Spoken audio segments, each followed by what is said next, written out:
going on, guys? Hello and welcome back to another video. So I haven't made a video in a while, but we're back. So here we have two axes by Katz Knives, Canadian company. These are both Hudson Bay axes.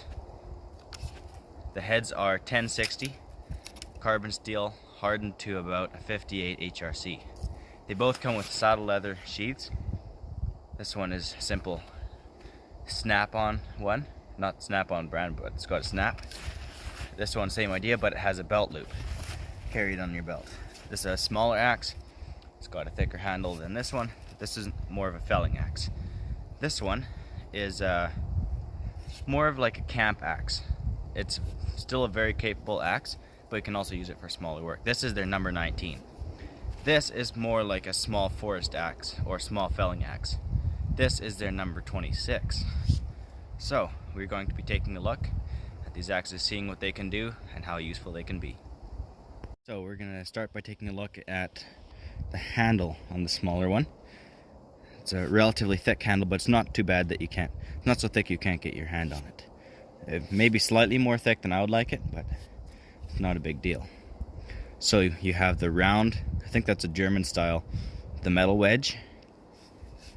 It protrudes over the top of the head in a Swedish style, about 1/8 of an inch. Very nicely hung. The grain is straight all the way through. Very, very well handled. I very much like it. These are not quite a Halsbrook axe, but they're still very good quality. This one is about 90 bucks. The other one is just slightly more, but still fairly affordable. Okay, now onto the bigger one, the number 26. The head is slightly larger. It's fairly thin, as you can see, so it'll cut very nicely, make nice deep cuts. Handle, same thing, round style, protrudes over the top. That's the way the Swedish axe makers have been doing it for a very long time. The grains on this one are not quite as nice as the other one, but still very acceptable. It's got darker wood though, which I prefer. It looks nicer. It's got the branding there, Katz Knives, the Dakota series, Hudson Bay.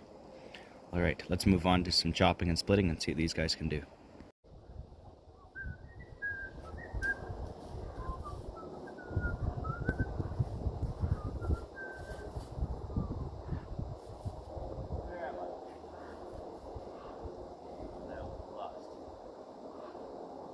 Guess I would make a fire. Good thing I have my Katz axe with me. Perfect. Very conveniently placed. Okay.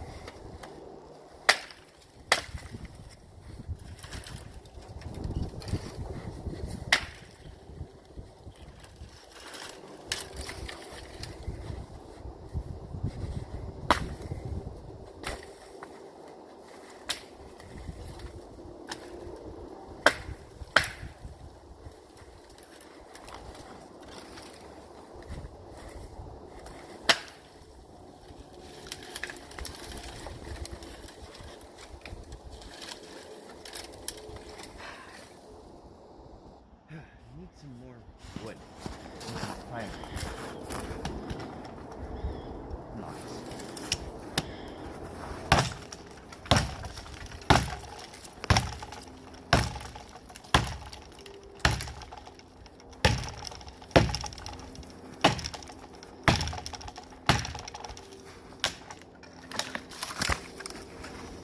Wonderful. Now I can make the food.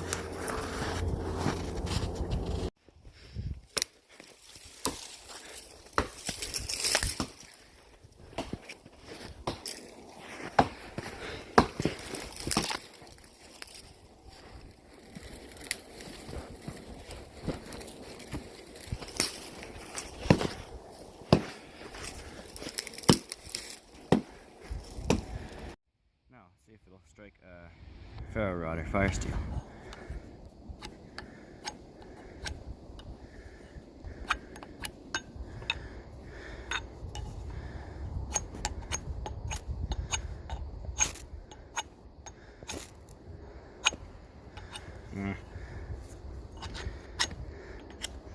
If you're desperate, you could. I give that a 1 out of 10 for fire still striking.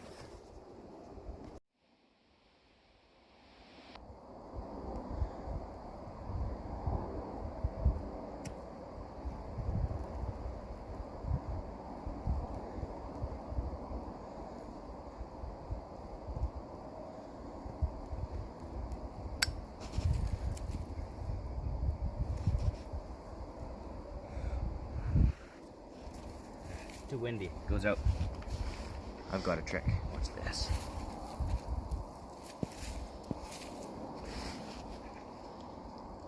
Always carry gas on you when you're in the woods. I'm just too lazy to start a fire, and it's cold out here. That must be later now.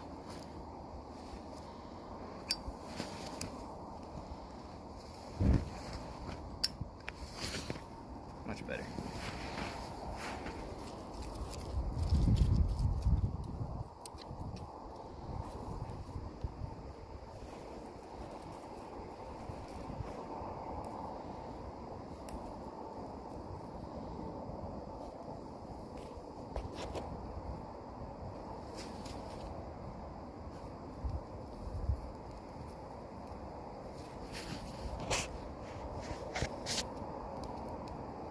That's totally not how you do it in this wild situation. But I'm cold.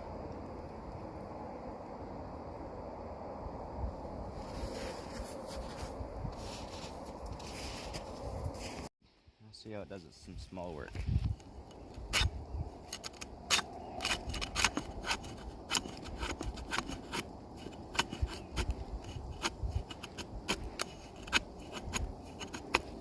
Now you could make feather sticks if you had to. Knife is still better.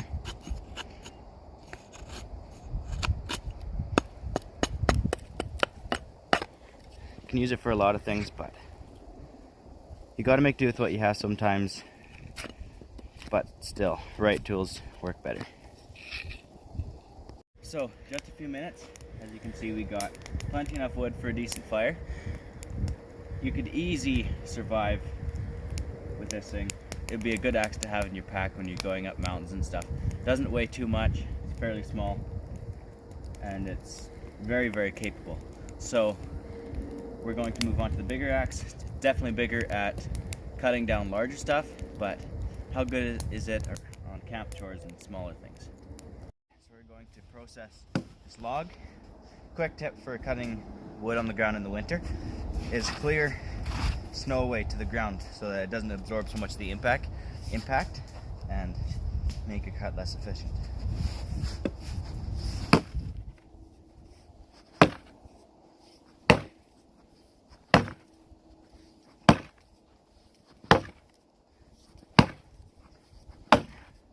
I suck at cutting.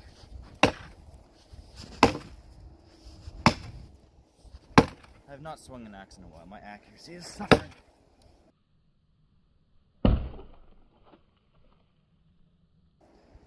Okay, so the wood grain on this part is not very good, it turns out. So I guess the wood is straight along the back. The grain's good on the back, but here, as you can see, it kind of went like this.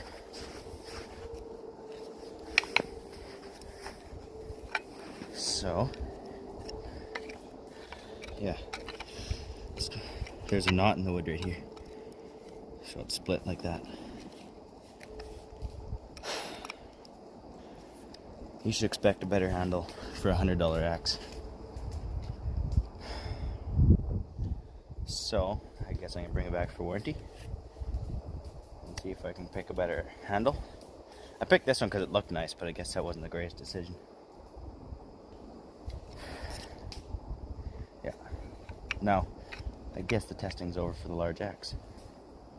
So, we had our handle fail, as you can see. So, we're going to move on to the smaller stuff that doesn't require a full handle. See how well it makes sparks.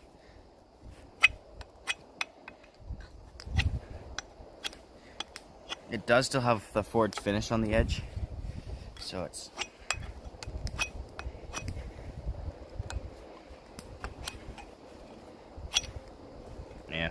I mean, in pinch you could use the edge, but that's a good way to dull it. So what are my thoughts on these axes? They are very good quality axes, but this one had a defective handle. The wood is hickory. I forgot to mention that earlier. The handle, or the sheaths, sorry, are very, very good quality. Riveted, thick, good solid leather, high quality snaps. That's worth a lot when you're carrying an axe around. This one here, as you can see, it has a belt loop. Very, very solid belt loop, which is nice. And same deal with this one. Riveted, good thick sewing here, solid leather. It carries very nicely on your belt, which is good.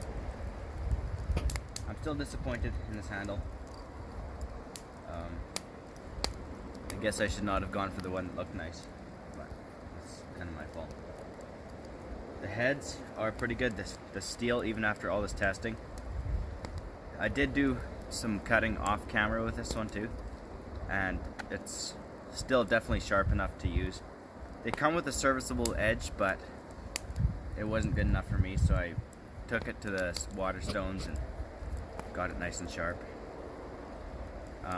This one isn't really good for carving because of how far away the head is from the handle, but it's an axe, not a knife. It works, but a good knife is very valuable on long trips. 3 essentials for any outdoorsman is a good rifle, a good axe, and a good knife. I would definitely recommend these axes. Just don't get a handle like that. They have a whole bunch of other ones. They're an all Canadian company, Canadian made. The handles are done in the Swedish style, and they also have some other Swedish style heads that are pretty good. The steel I wish was slightly better, but it is what it is. It's a lot cheaper than, say, like a Holtzbrook or a Hultafors axe, but it's still better than like a Husqvarna. It's a high-end axe, but not so expensive you can't afford it. This is one that if you're going to be going to the bush fairly often, you want something that's going to last you a long time. It seems dumb for me to say that when the handle just broke an hour and a half into testing, but it is what it is. So I think that's pretty much the video. It's unfortunate that I can't make it longer and that I haven't made a video in a while, but we'll be back. Thanks for watching, guys. Please hit that subscribe button down there, whatever it is. Like, comment, all that good stuff. Go follow me on Instagram at @TheRuralRenegade_Josiah Stanke. I'll put it on the screen about right here somewhere. And yeah, it's getting heavy, so hurry up and do it.